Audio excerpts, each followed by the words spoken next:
Well, special teams has been a big part of the game the past couple months, with critical things happening in the other phases of the game. I think everybody on special teams or involved in special teams felt the obligation to step their game up in all phases of the game, from the return teams to kickoff, punt, and PAT field goal.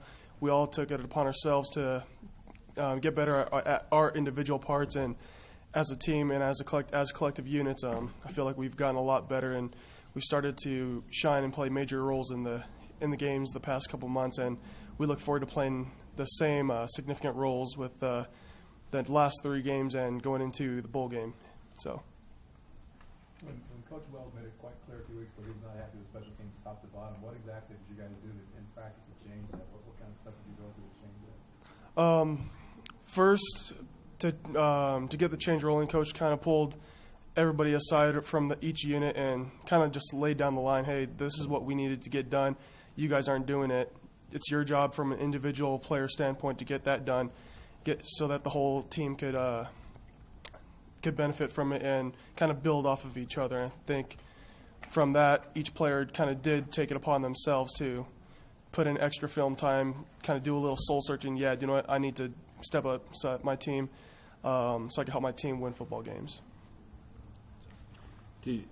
In particular with you, we talked to you a little bit earlier, but did the kick you miss against Arkansas State, it seems like, you've made that a benefit to you, because since then you've kicked better. Obviously sometimes guys might let that go the other direction, but you've said, I've got to get better after that and make kicks. Absolutely. That's still haunts me every day at practice. Every day at practice I still go back and I kick from that spot to make sure that it doesn't happen again. And it's the driving force. Ever since I was a kid, training with the different teams back in high school, training on this team, you always live for that one kick to be able to make a difference. And that was that one kick. So take it upon myself to make sure that doesn't happen again from a personal standpoint. And I'm praying and hoping that opportunity comes again. Within the next 3 weeks. I know some of the other players might not hope that they want the game a little bit more spread out, but from my standpoint, yeah, I'd like that opportunity to go out there and kick that again and help my team win a game.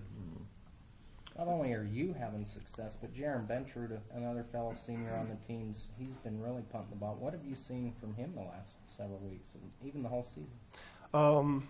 Honestly, that all started in the off season, and in the off season before that, before last year, he's put in a lot of work, a lot of extra film time. He's gone to a lot of camps on the outside, doing everything that he can to get better, learning new ways of punting. I'm not a punter, so even just talking to him, I'm learning a lot of what he's doing, and it's blown my mind on how much a little tweak in his wrist can change the flight of the ball. And he's put in a tremendous amount of work to improve his height, improve his distance, and his ball placement. He's become a real asset to the team, and he's going to continue doing good. Nate Needham was such a big guy the last couple of years, we hardly ever talked about him. And now all of a sudden it seems like Salanoa has done about the same stuff this year to replace him. Can you talk a little bit about him? Noah's been an absolutely great long snapper. He's been very, very consistent, putting the ball in Jaron's hands, both on punt and field goal, PAT. I think he came from Louisiana Monroe and came in for fall camp, has done a tremendous job competing with our other long snapper, Mark Hutchinson, and they've been pushing each other, trying to get each other better, and he's been very consistent, very attention to detail with his snaps and in practice, always asking coach, what can he do to get better as far as snapping and then blocking, trying to get any little thing that he can to get better, and he's been doing real good. Nick, our defense wouldn't like to have a 60-49 game like they had against in New Mexico, Boise State, but as a kicker, you must log maybe for a chance to have a game like that sometime or something. Huh? Heck, most of the time you get maybe about 15 seconds, hopefully a little bit more collectively throughout a game. In a game like the Boise, New Mexico game, you're looking at a solid minute of playing time. Live for that. But yeah, definitely. I hope that it's not going to be anywhere that close. I know that the defense is looking to make sure that it doesn't. Travis Seifelt will be able to tell you more about that one. But you mentioned this when you do go second. You know, I mean, we know what Chucky and Darryl were all about, but all of a sudden when we went to Craig and we go to, you feel like you're kind of thinking in your mind, I do have to be there because it may be more of a field goal or precious scoring chances or some of those kind of things in games like that, right? At that crucial moment in the season, Coach Wells came out and called everybody out and said, you know what, one of the ways that you wrap your arms around a new quarterback is that everybody from a defensive standpoint, from a special teams standpoint, takes it upon themselves to do more, whether it's making an extra tackle on the defensive side or making my op time that much better on a field goal perspective. So at that moment in our season, I did take it a little bit upon my own personal self to do what I can to improve my personal op time, to improve my flight or trajectory of the ball, and I knew that everybody else was going to do the same because that's what they've all been doing. So. Have you had much interaction with Kent Myers at all? Every now and then. Yeah. You know, he's been very busy for obvious reasons. Don't really get too much time to talk to him during practice, but I've spoken with him a couple times outside, and he's a really, really nice, really cool guy, very collective head on him. He's very strong-minded, and I know he's going to do really cool, good things for the Aggies in the future. It's got to be really neat to see a freshman step in. I think he's only missed his 4 passes so far, a true freshman. To do Oh, that. it's amazing to see him come in and perform the way he has. I mean, his level of maturity is off the charts right now, and he's been performing really well, taking extra time in the film room, trying to talk to a lot of the older guys on the team, and really, he's really taken on that leadership role the way that we've all expected him to, and he's done a phenomenal job. Can you guys appreciate what you're accomplishing with all these seasons? I mean, if you sit back and look, I mean, nobody would expect this, but can you guys appreciate what you guys are accomplishing? Absolutely. I mean, that's one of the great things about being an Aggie. I mean, the past 4 years when this road has made the switch, it hasn't been easy, and it hasn't been the easiest of roads with injuries, with players going out, players forced to step up into leadership roles and leadership positions. I think everybody's realizing how special this is for the whole team and for the community and for the university to be put in a position that we are in now, to continue winning games and to be bowl eligible for the 4th year. Any danger? There's so much emphasis put on those last 2 road games, you know, of how difficult they were. Any danger that you guys back off now, you know, with these home games at home against teams that you guys in theory should beat? Any danger? Yeah, as far as not overlooking them a little bit? Definitely not. I mean, any team could beat anybody on any given day. That's been the philosophy around here since I've been here, and that's what how we are going to continue looking at the game. Prepare each game as if it's the Super Bowl. You know, there's nobody out there who we are above. I mean, we got to go in with the right mindset that they're going to come at us, and because they are going to come at us, and everybody from the offensive standpoint, the defensive standpoint, the special team standpoint, we need to prepare and make sure that we are on top of our game so that we end this thing right. I mean, there's a lot of season left to be played.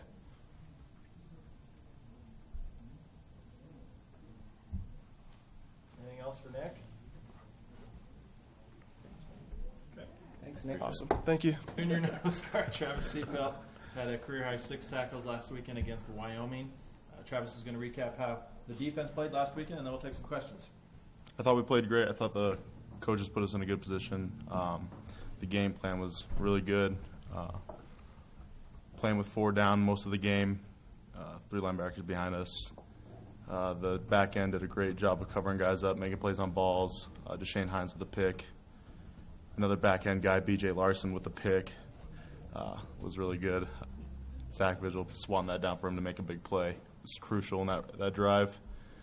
We started out really fast, letting them only get a couple first downs and then stopping them. The rushing game wasn't where we wanted it to be, but we came out on top, and points is the main thing that matters. So now this team will run the ball no matter what. New Mexico. Oh, yeah. That's it. You figure you're going to play probably. I mean, without knowing game plan, you figure you're going to play 4 down linemen a lot against these guys and different things. He hasn't drawn up the game plan yet, but it could go both ways. I mean, we could switch it up at any time. But you're going to face. They're going to come right at you. Yeah. Oh, yeah, definitely.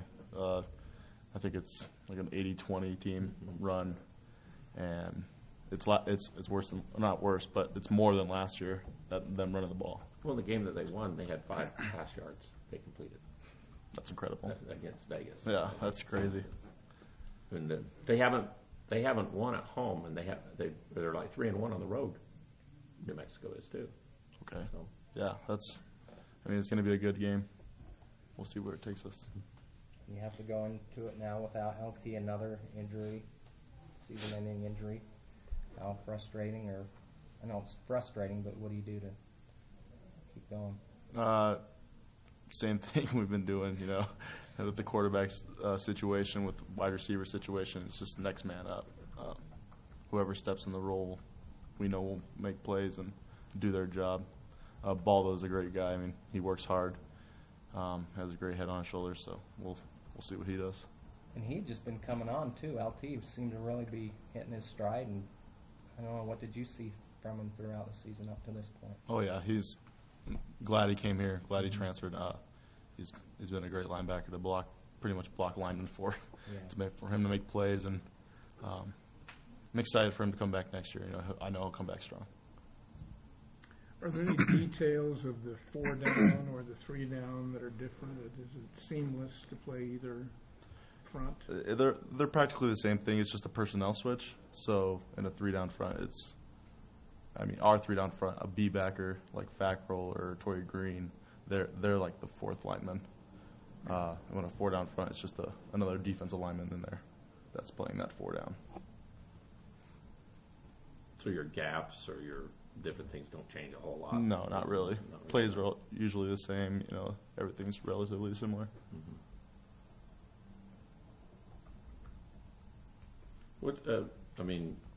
Defensively, you guys have just been, it is amazing with the personnel and all that kind of stuff. Can you talk a little bit about how the mindset is of guys when they do come in, or whoever it is who plays? I mean, what you guys are trying to do, it seems like that as the game goes on, you seem to make more plays. Maybe when the other team starts to do a few things, you start to make your plays and things that, like the interceptions and stuff in the game against Wyoming. But it just seems like you guys rise to the occasion.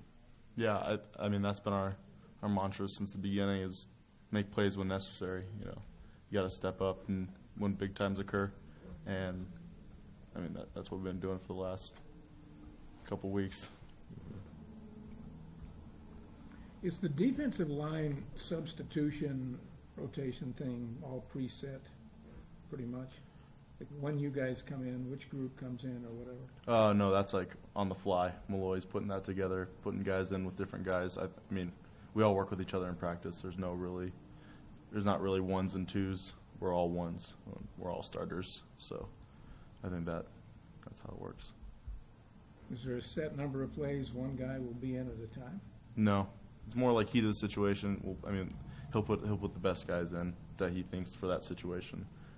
I know I come in on 3rd down when it's like a 3rd and short. Me and Elvis will go in on 3rd and short, and I know Siwa Taufa will go in on 3rd and longs because he's a great pass rusher.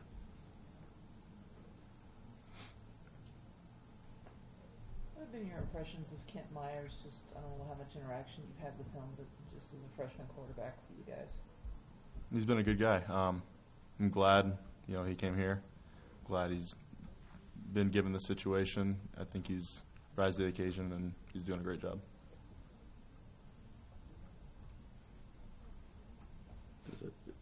I mentioned to Nick about the score of last week's game. Does that motivate you guys even more defensively against the run to see that they ran for 500 yards against Boise and scored 49 points and stuff like that? Does that really get your attention, New Mexico, or what? Yeah, it's a big challenge.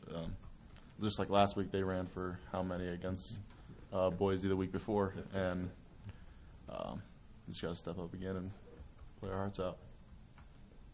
What was the key to stopping Hill? Just rallying, making, if you're going to miss a tackle, and just making sure that people were able to cover him up. He's a great running back. He was able to shake a few off, but as long as we run to the football and play aggressive, that's the way we're able to stop him. Looks like the New Mexico guys are a little more quicker and faster, at least watching the game on Saturday night. Than he's big and pretty big and strong. Hill was a little bit. Yeah, they are definitely a lot pretty faster. fast. Yeah, they hit the edge. A lot of zone, I think I've seen. Just got a game plan, like I said earlier, just run to the football.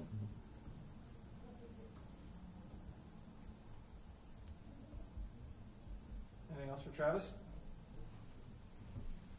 Thanks, Travis. Thanks. How we doing, guys? Good. Ladies and guys, Guys and gals. guys and gals. Sounds like we're going to a Western. Well, I think that was good. When you find ways to win in the month of November, don't critique it a whole lot. Find a way to win in the month of November. We've done it for 13 straight games, and I think that's how you continue to play for championships. I think it's, you talk about, think about baseball and, Mr. October, Reggie Jackson. You talk about, making plays, playing your very, very best when your best is needed, late September, October in baseball playoffs. I think the same thing in football is you got to play your very, very best in the month of November if you want to have a chance to win a championship. And we're still in the hunt, and our guys continue to do that. And I think the victory on the road at Wyoming, it comes in something that we talked about in the last 2 weeks, the 2-week stretch of probably the hardest 2-week stretch just because of travel, and then obviously injuries complicate that, and season-ending injuries, freshman quarterbacks, all that kind of stuff. To see what our guys did in back-to-back weeks on a short week with all that travel is it's very commendable. It's very admirable, and I'm going to tell you what, they inspire me to coach them and to make sure that I do my very, very best to give them every chance that they can have to win each and every week. And so I think what they've done is awesome. But we're only, halfway through this month, and it's like I talked to the captains this morning. We're in a 9-week grind with no bye week, and starting with that BYU game, and we're 2/3 of the way done, with it. It's over, and there's 3 games left, and we will take them all at one time. But that's a big picture. The very, very narrow focus is a New Mexico team that is 3-1 on the road. And I think their only loss, if I'm not mistaken, is by less than a touchdown to Air Force. That has played very well as of late, and they obviously got all of our attention Saturday night as we all watched them on TV with their performance at home against Boise, right down to the wire. So they've got our attention, and I promise you we'll focus on them, and they get our attention real fast, especially our defense, and so it'll be a tremendous challenge. So go ahead and open it up with any questions from last week or this week. So LT Achilles now. Yeah, another one. So rise up and figure out another way to play defense.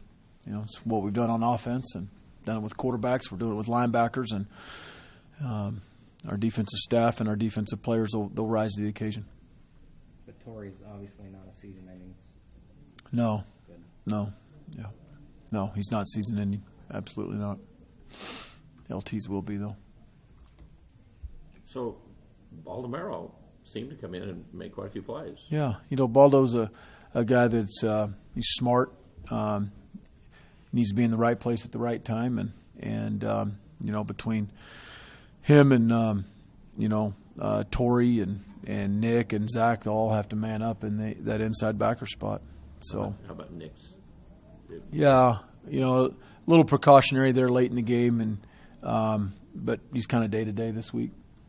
So he and Torrey are about No, I don't think so as far as the quote-unquote injury part, but it's obviously it's not healthy, and there's a lot of people in the country that aren't 100% healthy, and so we'll have to manage him this week and manage Torrey, and they're both, I would just call them both day-to-day.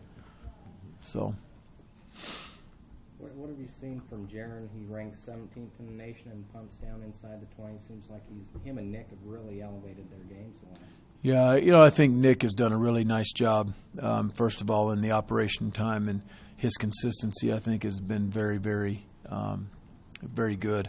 We're going to need that because I keep saying we're going to need a field goal to win a game here coming up at some point, whenever that is. And I think Benny Bentrud has done a nice job.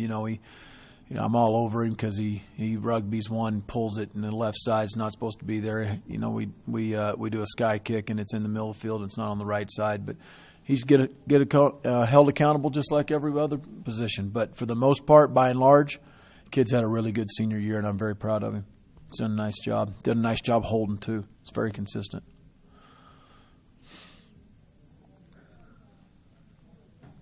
How do the injuries at linebacker affect what you do with Nick offensively? Limited. Yeah, you just can't. Can't run him 23 times. Like to. Well, Lawan seems to be picking up the slack. Lawan's done well, yeah, and his practice habits have been good. His attention to detail has been better, not where we want it to be, but I think Lawan's got a bright future if he continues to work hard and to train the right way and to develop his mind the right way and do all the little things right. I think the kids can be a really good running back here. Coach, the numbers that New Mexico had 500 yards rushing against Boise State, who was holding people to about 120 or 130 a game. It was an amazing performance. It was explosive. It really was. Anything I've ever seen for a while there. Yeah, it looked like a video game.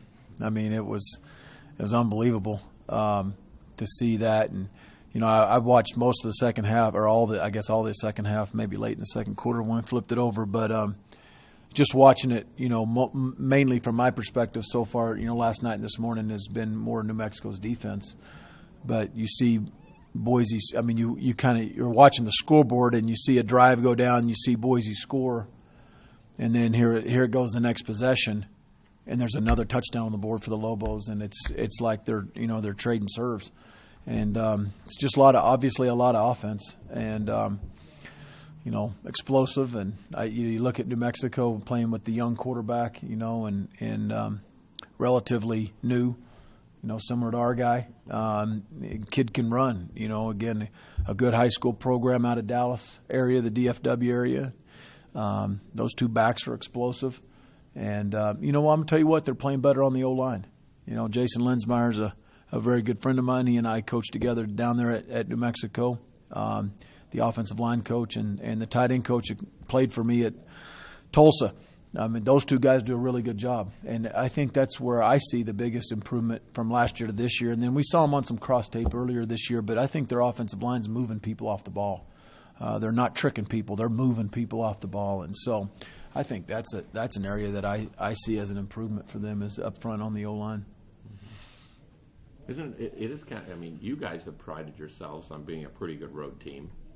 That they're 3-1 in road games, like you mentioned, and like you mentioned, the close loss they had at Air Force, and they could have won that game too. Yeah, they played well on the road. I think they probably band together really well on the road, and I know we do. We hadn't been perfect on the road, but there's a good mindset on the road. Some teams have it, and some teams don't. This team seems to have it. They seem to play pretty well on the road. I mentioned to Seafeld, they won a game at Vegas with 5 passing yards for the whole game. What does that do to your defensive coordinator when you see numbers like they have passing-wise and things? I don't know. I've been on the flip into that when I was at the Naval Academy. You see, and you still see it. You see Paul Johnson down at Georgia Tech, and you see Navy, and you see them winning games without completing a pass. And I'm going to tell you what, those coaches and those programs, they could give a flip because all they want to do is score points and move the football. And I'm sure New Mexico's the same way. And I tell you what, quite frankly, I'm the same way. We could throw for 500 yards and score a bunch of points. I'd be great with it and not rush for a yard. It could be the flip, just the flip. You're about winning. You get graded on wins and losses. And how you do it is for the fans and for everybody to critique. But at the end of the day, do you have a W or do you not? And New Mexico knows who they are. Bob DeBest does a really nice job on offense, getting them, in stuff that I think fits them, their quarterback, their running backs, their talent. They've bought into it from an offensive line standpoint. They know who they are, and they're sticking to it. And I think you generate some success that way. And obviously Saturday night they had a lot of success. You kind of talked about the other night, and I will see you went conservative, but you said you wanted to go up fast to start, and then to kind of hang on to that win. Can you talk a little bit about just the theory behind that, as far as just, I don't know, maybe did you go conservative in your mind, or? No, I don't think the plan was to get up early and hang on. I think the plan was to get up early and keep pounding them. I'm going to tell you what, we didn't execute very good. And we had a couple costly penalties that put you behind the chains a lot. And they were behind the play, which is concerning to me and very upsetting to me. I don't think we were very disciplined a couple times. And you look up and it's 3rd and 17, it's hailing and sleeting and raining and the wind's going sideways, and you got an 18-year-old at quarterback and you got the Mountain West best defense, and you're going to pad the punt. And you can call it conservative. Anybody else can call it conservative. I'm going to call it smart football. And we're going to run it and make 4 or 5 yards and make it 3rd and 12 and then punt the ball and flip the field. And that's exactly what we did. And I don't think we went conservative. I think as a couple plays developed in a series, then you get smart and conservative. And if you want to call that conservative smart, then that's fine. Go ahead, because I'm okay with it. Because we turned the ball over one time, and I'm still ticked about that one. But we're going to win games because we're going to put a premium, high premium on ball security and being smart with the ball. And Kent's been very, very efficient throwing the football. When you come out of, the first play of a series and you take a shot and you overthrow it, you're 2nd and 10, and then you get stuffed on a run, it's 3rd and 10. Bam, just like that. And, you go back and compare it to a Hawaii game, and it's a 1st and 10 call, and we throw, Y hook Z post, and boom, there goes the post for a touch. It's one play series. Now you're being aggressive. Play calling. Well, we overthrew a pass.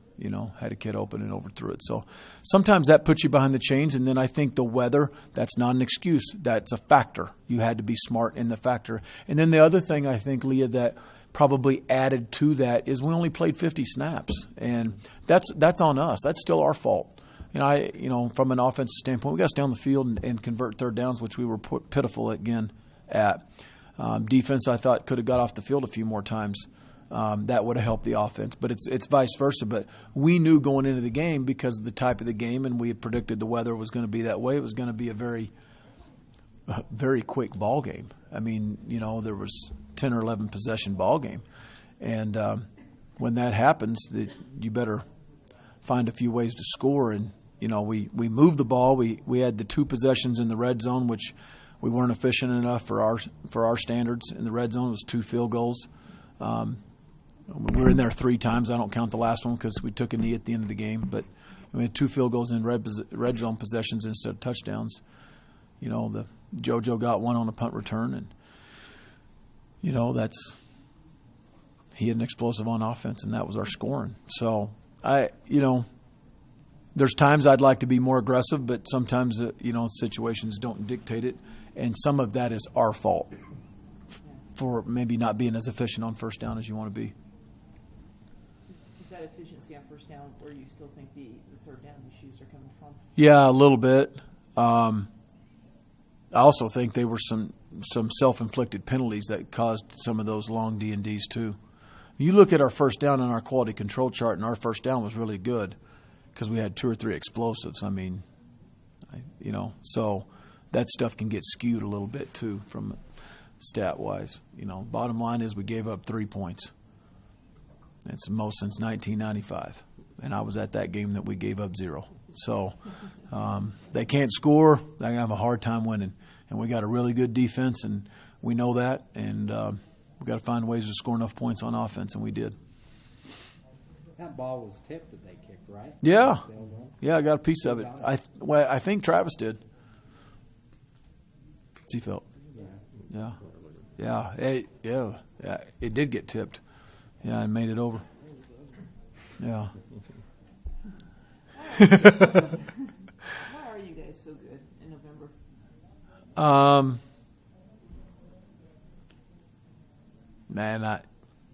I mean, I've got theories. I don't know about. I think there's a bunch. I think first of all, it starts with the players. I think they're a tough-minded bunch, and I think when things get a little tougher and you get banged up a little bit, I think we got a tough-minded group. I'd like to say we train them that way. I'd like to say we coach them that way, and I'd like to say that we talk them through it. But at the end of the day, players make plays, and players decide if they're tough or not. And I think we got a bunch of tough-minded individuals. I think we win games in November for what we do in the off season.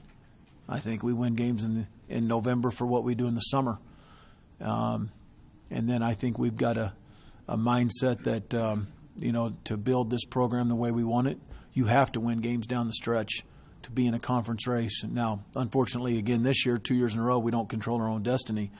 But if something presents itself at the last week of the season, you better be in position, or you're going to have a missed opportunity. And there's no reset button. There's no redos.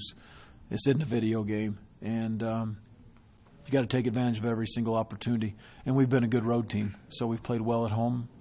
We played well on the road. And I can't put my finger on it, but I think that everything that I just said are factors. But at the end of the day, I think it goes to the mindset of your team and your kids and the troops. And I think the tougher mindset that they are mentally off the field, that the things that they do from a rest standpoint, from a recovery standpoint, it all matters. It's all important. Things they do from a discipline standpoint in school, I'm sure some are better than others. Don't procrastinate. Stay on top of your stuff so you're not staying up late. Sleep is of big time importance at this time of the year. Proper sleep. And I think all that stuff kind of plays into it. The third down things that are a frustration, are they all situational? Is any of it just play calling that? Well, we try to call good plays. I know you do. Yeah. Well, y'all aren't laughing today. I tell you the biggest frustration, Craig, for me last week was that we were 0 for 4, I think 0 for 3 in 3rd and 1 to 2, and 0 for 1 in 3rd medium. I mean, that's pitiful. That is, we're not beating Cedar Ridge Middle School up the street. I mean, that's horrible. And whether it's play calling, whether it's scheme, whether it's coming off the football, whether it's running behind your pads, probably a little bit of all of it. But it's been a season-long frustration, and it's been. We've studied it periodically a couple times during the year, and we've tried to do some new things. And I think that the thing that really, besides this week, that continues to rear its ugly head is getting in 3rd and really long. And while we have actually percentage-wise been pretty good in 3rd and long, relatively speaking, from a percentage, because you're not going to be that high. There's just too many of them. There's too many. There's not enough 3rd and shorts, and some of that's first down. Going back to what Leah said, we've seemed to move the ball a whole lot better when it's been more explosive and chunk plays, and so bottom line is 3rd downs are a part of the game. Thank goodness they're not the only part. So, but yeah, it's not been a very good. I don't know what the right word is to say, but yeah, it's not good. I didn't give you any sound bites. I don't know. We stink on 3rd down. Don't get in 3rd down. I bet most 7-3 teams are better at 3rd down percentage than you guys are. I would assume everybody in the country is better. Oh yeah, Whether they're 7-3 or 3-7. Thank you, Al. I know exactly where we're at, Al. We are not last. We're really close to it, though. You can see it. You can see it from here. Sorry. Yeah, go ahead and take some shots. Keep coming. I'm just No, kidding. I know. I like the wins. That's all. I like wins too, man. Let's keep rolling. What else? Just a little bit more maybe on Kent. That's fair game, though. That's fair game until we get better at it. Keep it coming every week. Just on Myers and as far as, you know, why he is being successful as for him. Well, I think first of all he understands what we're trying to do. I don't know if he understands everything about it, and he understands the why sometimes. But as long as he understands the what right now, that's good enough. And in fairness to him, the why sometimes it matters in some plays and sometimes it doesn't. And you know, we're staying out of things that maybe can overly complicate him. You know, I've given him a little bit of a leeway to say, Coach, I don't like it, or Coach, that confuses me.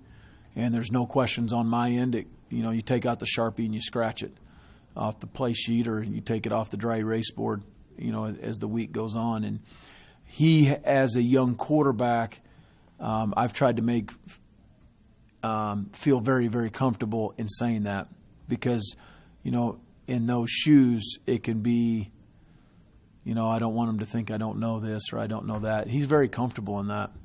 And then I tell you what, he's done a nice job of preparing himself. Chucky Keaton's done a nice job of helping him, you know, learn how to prepare during the week and what you do late at night and the extra video and all the stuff that goes with it, how to conduct yourself the day before a game in a walkthrough, and how to go through a lot of situations in your mind. And I just think he's been very calm and through that. And he's very smart, and he's very cerebral.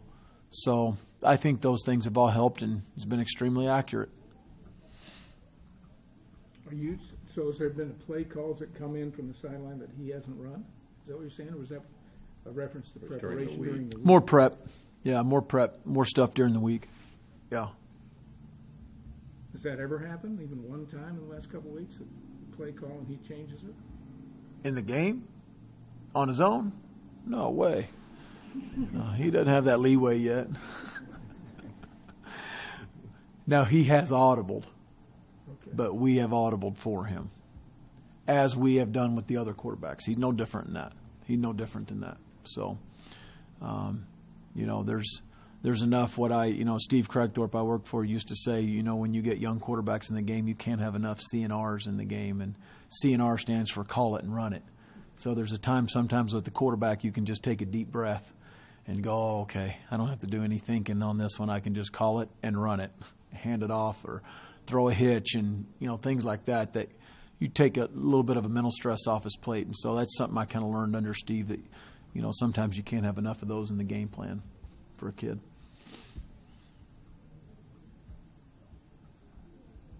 Anything else for Coach Wells? Come on. I know you got one. 121 this week, I'm sorry. 121. Thanks, Hal. Turn the recorders off. Go ahead, Bob. You got it in your opinion question if you want it. A what? And in your opinion question. An opinion question? Oh, in my opinion? Okay. Turn the recorders back on. That play where Myers they stopped it for review at the 10-yard line, and then they moved a half-yard back. Real-time lapse was about 8 minutes from start to finish. To review that. Yeah. Would you be in favor of a rule change so they said if you can't prove it in 2 minutes, it's not conclusive, let's just call it good and move on? I would approve of that. Yeah. Well, Absolutely. New Mexico had that in the Boise game. Yeah, they did. That took forever. Yeah. Figure that out. Yeah. Wyatt and I were getting bored. If you can't find it in 2 minutes, it's not conclusive. I agree.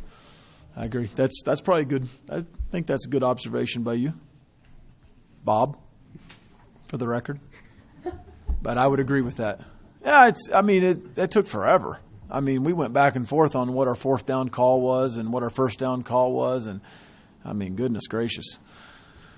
But it took a while. But we haven't. But, you know, in fairness to those guys and the replay guys, that was the longest one I've ever been around. I don't know if we've been around anything that long. I can't remember any of those seeming that long. But yeah, move the game along a little bit. So I'm playing a theme song like Jeopardy when the theme song's over. Those two this week were the longest I've seen. Yeah. That's good. What else? Anything else? Okay. Thanks. All right.